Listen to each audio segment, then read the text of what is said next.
What if the scenario is baliktad? Ako yung nakipag-sex sa iba. Well, again, yun nga, di ba? Ang sexual exclusivity kasi, proof yun ng babae. Pero sa lalaki, hindi namin yun proof ng pagmamahal na mahal kita, girl.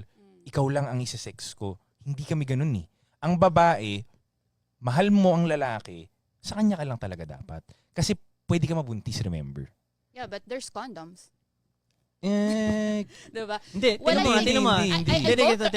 Wait. I both respect your beliefs. It's more of like, sino siguro yung tamang partner sa inyo? Wait. Hindi siguro Wait, yung wait, tinan mo yung sinabi niya na let's say balik rin natin na siya ang nakipag-sex.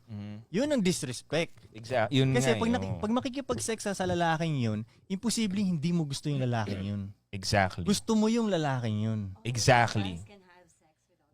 Totally! Even female, even women can do that. Hindi. Even women can do that. Dahil sobrang damage mo na